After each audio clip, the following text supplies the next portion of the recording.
Hello, and this weekend, Sunday falls on the 29th of June, which traditionally for many, many years has been the Solemnity feast for remembering two of the most famous names in Christianity, namely, after Jesus, Peter and Paul. And so that's what the texts this weekend are chosen to represent that.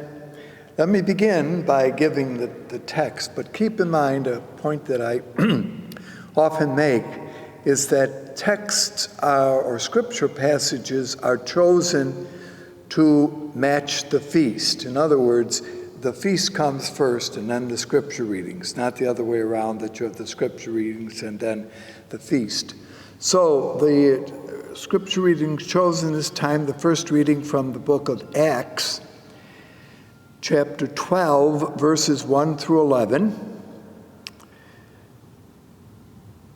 The second reading, Timothy, chapter 4, verses 6 through 8, and verses 17 through 18.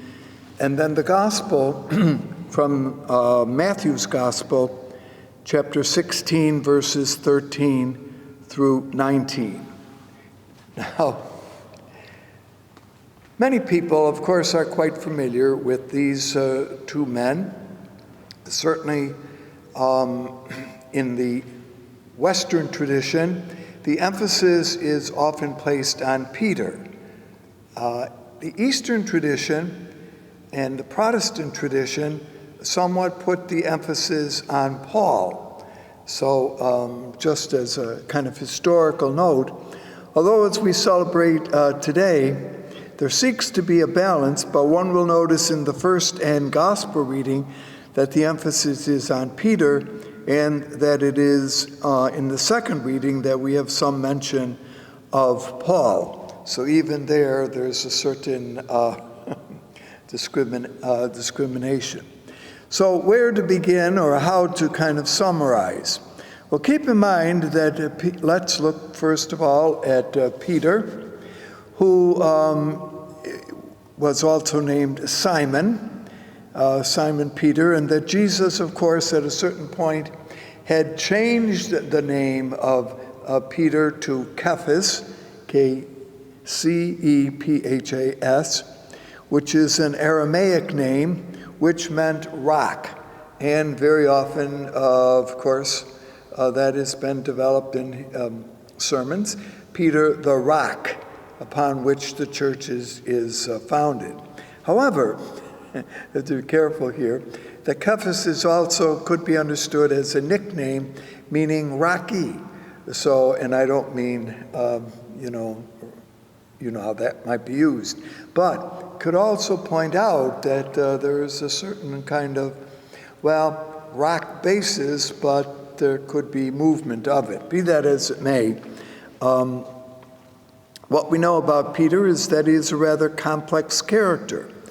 The qualities that are associated with him are boldness, impetuousness. He is capable of fear, doubt, and has a childlike meekness. Now, when we think of Peter, he is generally pictured as holding keys, and we all hear all those very often given jokes of Peter standing at the gateway of heaven with the keys to let those in or out. Most frequently, he is depicted as the first called. We'll talk a little bit about that because that's what the gospel today indicates, to be a leader of the apostles. Now, keep in mind that I think it's very evident in the New Testament that Peter exercised this traditional role, that he was somehow the leader of the group of men known as the disciples or apostles. But that does not mean, and I know I have to be careful here, does not mean that Peter was chosen by Jesus to be Pope. What we do know is that Peter emerges. Now, this may have already taken place in the lifetime of Jesus, but certainly afterwards as a leader of the early community. So that's true. And that he was a spokesperson often for the apostles is also true. One remembers that Peter had a brother named Andrew, and that they came from the territory of Bethsaida, from which also Philip in John's Gospel is pictured as coming from. It was a fisherman's town. In other words, that's what made it famous. Today it doesn't exist. It is being archaeologically uncovered, but at one time it stood on the coast of the Sea of Galilee. Now, of course, it has been filled in and is all dirt, and so therefore would not have the same influence that it did in the time of Jesus and the disciples. There also is a honor to Peter given at Capernaum, or Capernaum, which was where, you remember, Jesus had kind of stationed his headquarters. There was a belief that Peter had a house there in Capernaum, and if you go today, there is now a beautiful church, chapel, built up on what is believed to be the house of Peter. Years ago, it was simply ruins, but those who are engaged in these things have kind of rebuilt that. Now, this is in Capernaum, okay? Again, the central place where much of Jesus took place. Now, what else do we know about Peter from here? We get a sense that Peter was a fisherman, that he may well have owned his own fisher industry. Peter and Andrew, and they were joined with James and John, that is, who were the sons of Zebedee, and kind of formed a fishing community. So I point this out because I maybe want to suggest that Peter was perhaps not so poor, but really was fairly well off. And so that when he follows Jesus, he might have had to give up some of the things that he became connected with. All right, what else? So I will wander a little bit about here because we have stories of Peter that are contained in the book of the Acts of the Apostles. Now, what tradition says, and so let us go back to this, that in the year 64 of the common time, during the reign of the Emperor Nero, a persecution of those who accepted Jesus had taken place. The story based on the fact that when a fire broke out in the city of Rome, and the people began to ask who was responsible for this, Nero supposedly pushed the blame for the fire that destroyed much of Rome on Christians. And so he had Christians arrested, and some of them not only imprisoned, but actually executed. And so the story goes, or the history that we base here is that in the year 64, Peter was martyred in Rome, and also in that same year, Paul was executed. Now, just start with a little bit of the lore here. The story, and we're never quite sure, and there's a great deal of discussion, as to exactly how Peter got to Rome, okay? The tradition says that he did, and we have famous thinkers of the 2nd and 3rd century who argue that this was the case. Ignatius of Antioch, Irenaeus, if you want to check these guys out, and Tertullian all argued that Peter had come to Rome and had spent some time there. Now, when we say some time, we don't know how long that was. The famous story is that when the persecution under Nero had started, Peter had decided to leave the city of Rome. And then as he was leaving Rome, he came to a certain spot where he met a stranger. And he asked the stranger, "Where are you going?" And the stranger said, "I am going to Rome to be crucified again." The phrase used in Latin, "Where are you going? Quo vadis?" Some of you may remember that became a famous book, a story, and there is a shrine there, and that Peter returned to Rome, and that there he would be martyred.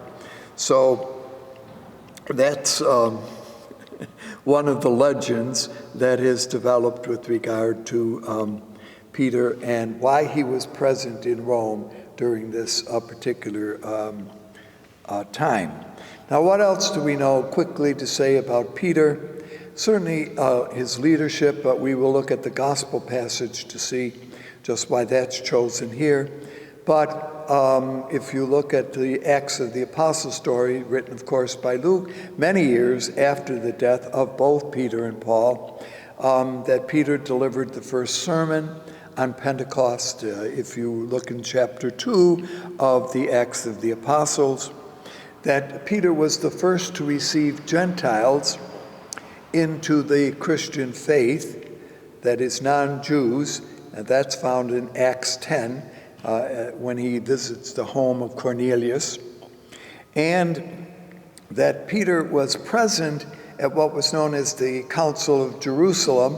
That's described in Acts 15, so he was there. And in the letter of Paul to the Galatians in chapter 2, there is mention that he made a journey to Antioch. Now, all of this tells us that what we know is that Peter was in Jerusalem, he was in Antioch of Syria, and as I mentioned, by the time all of things unfolded, he was to be found in Rome. All right, those are quickly some things about Peter. Paul. Now, what we know, again, we are indebted much of this to the Acts of the Apostles and also to some of the works which are attributed to Paul, known as epistles or letters. Historically, 13 letters in the New Testament collection were attributed to Paul. Of these 13, 6 are considered to be authentic. What that means is we believe that Paul actually wrote them. The others are what we call Pauline. They're written in the style of Paul, but those who study these things notice that things described in these letters happened after the death of Paul. And so therefore it would be difficult for him to have written it, wouldn't it be? We are introduced to Paul as Saul under his Hebrew name. He is present at the stoning of Stephen, the first martyr. Again, a story found in the Acts of the Apostles. He then decides that he will go to Damascus to arrest those who are, because he's opposed to this Christian movement or this movement in connection with Jesus. And on the road to Damascus occurs a dramatic experience in which Jesus appears to Saul and it was called the conversion of Paul, or although that's the traditional way of interpreting that story, we might say it is also the call of Paul. So important is that account that it is narrated 3 times in the story of the Acts. 1 in the early part, and then 2 later on in the Acts of the Apostles. So what Paul then, after he's at Damascus, goes into a period of study. At a certain point, he goes up to Jerusalem, where he says, I met with the leadership up there. He mentions the leaders, Peter and James, and then goes on to do his work. He's also narrated in the Acts of the Apostles and pointed out that we are very indebted with the Acts to making 3 journeys throughout the northern, western side of the Mediterranean. And almost a third or better of the Acts of the Apostles is dedicated to the journey of Paul, often with Barnabas and Sabinus. So often we will find that Paul does not travel alone on his missionary journeys. Paul is pictured as coming from Tarsus, which is in upper region of what is Cappadocia today. He was brought to Antioch by Barnabas, we may have mentioned this, and the two of them had worked very strongly at turning the city of Antioch into a Christian community, basically making many converts who were non-Jewish as members of the Jesus family.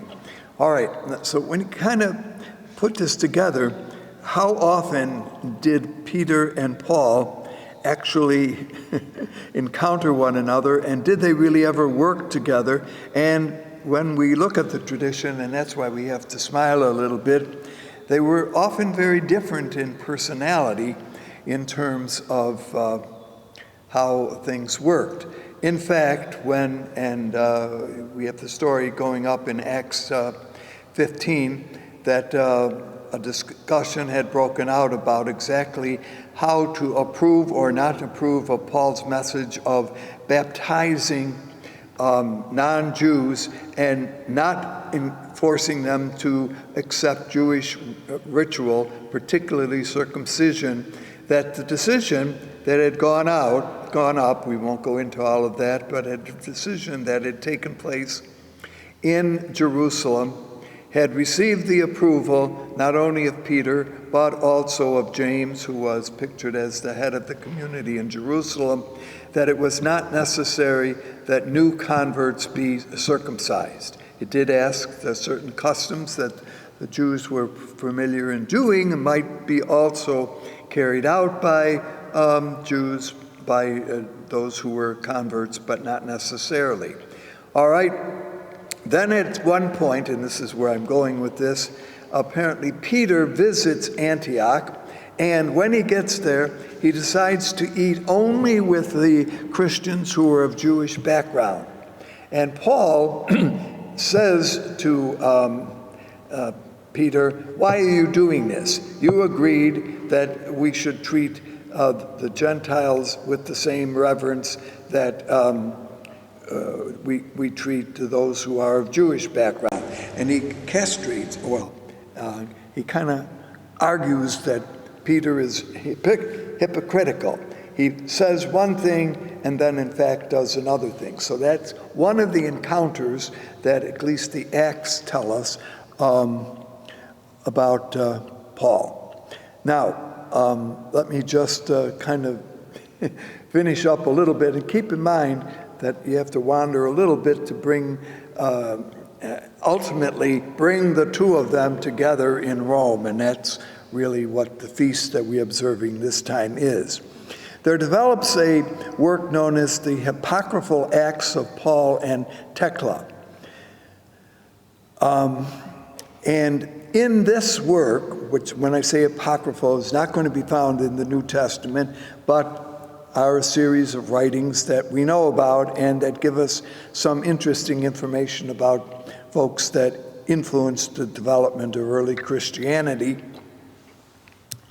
That Paul, if you look at Acts, was awaiting a trial in Rome.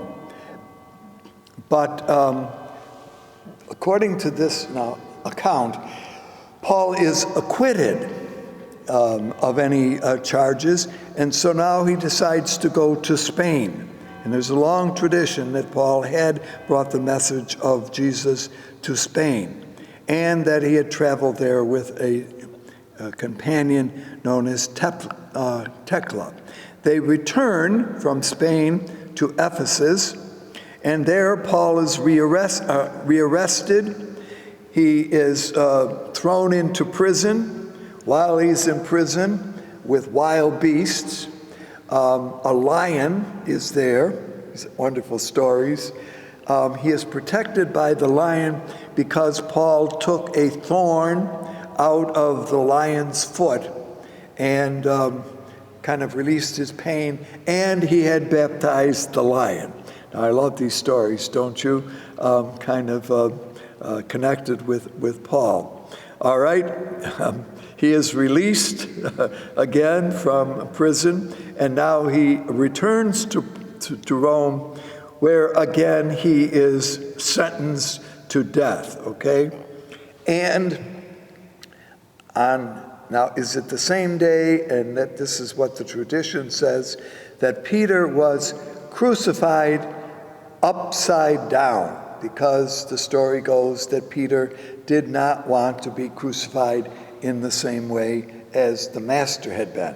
And so you will see pictures of that's the way in which Peter ended his life. Crucified as his Lord had been, but again, in this style.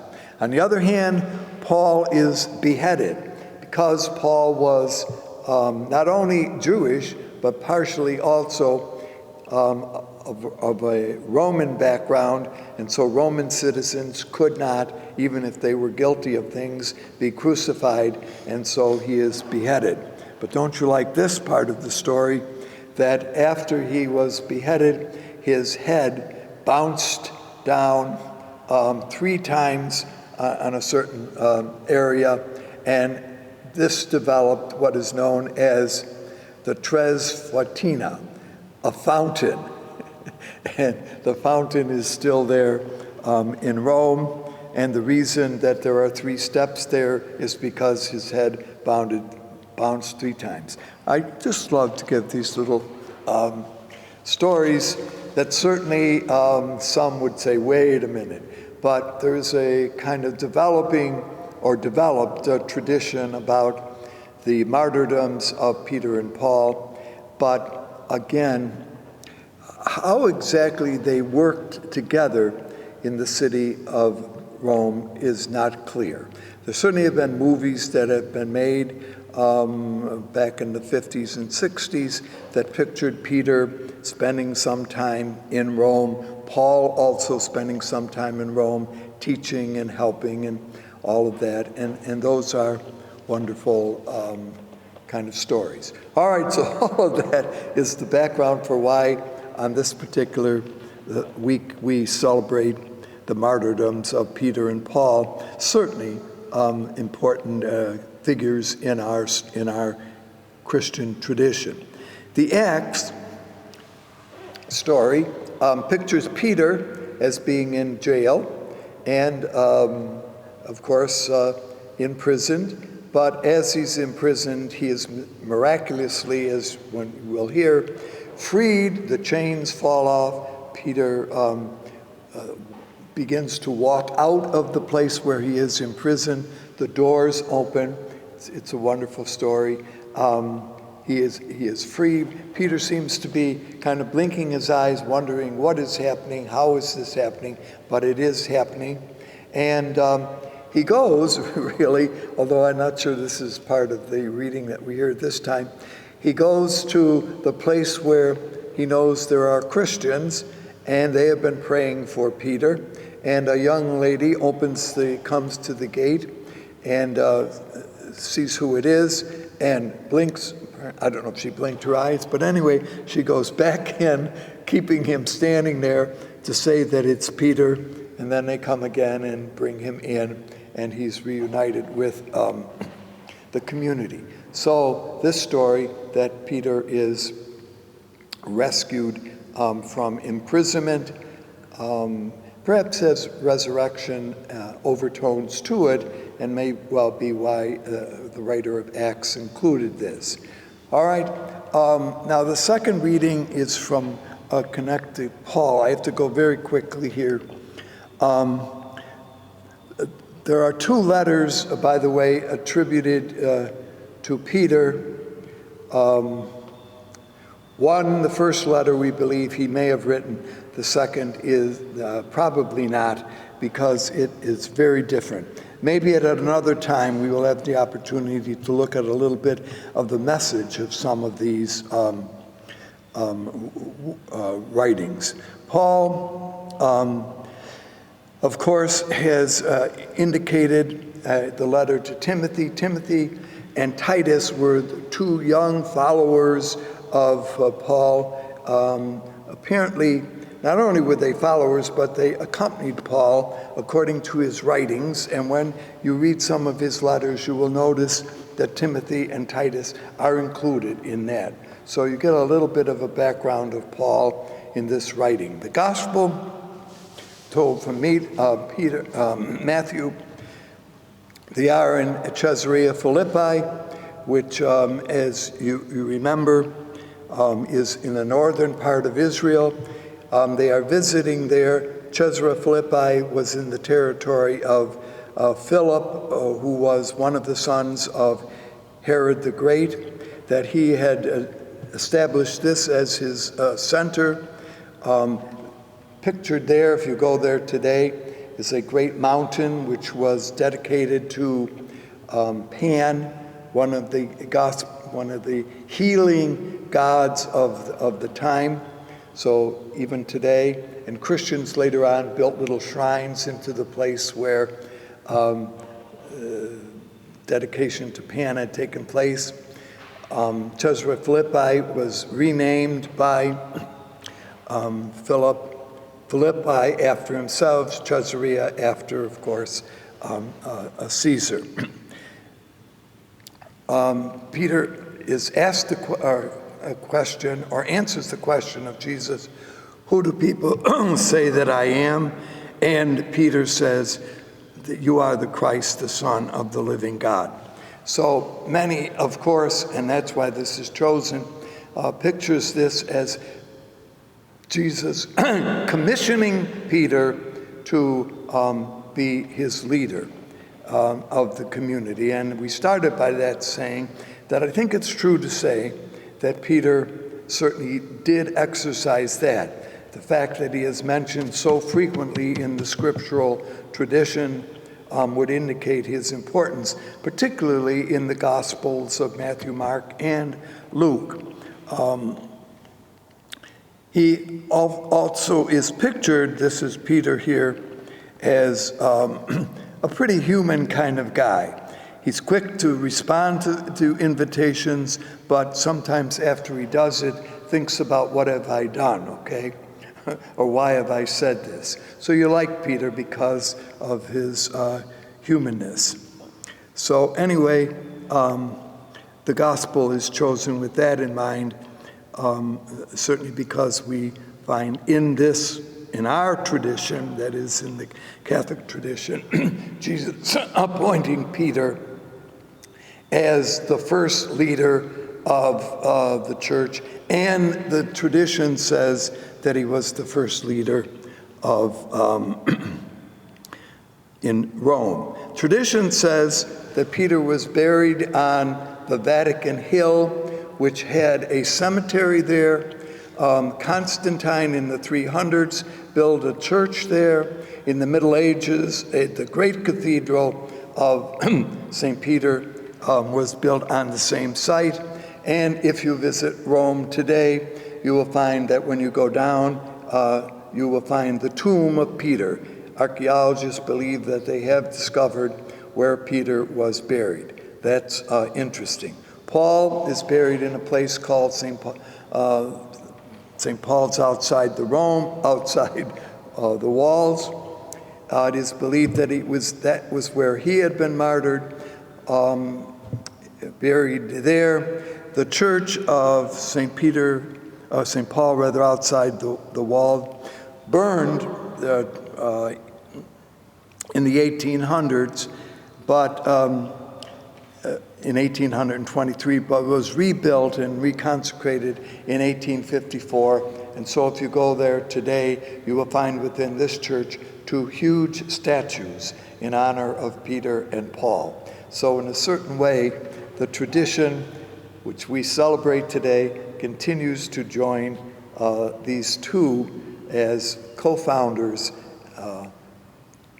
Peter for the Jewish community, Paul for the Gentile community, although I hope, and I'm just kind of indicating as we close here, they interacted, and that clear distinction, although we honor it, was not really truly the case in their own lifetime.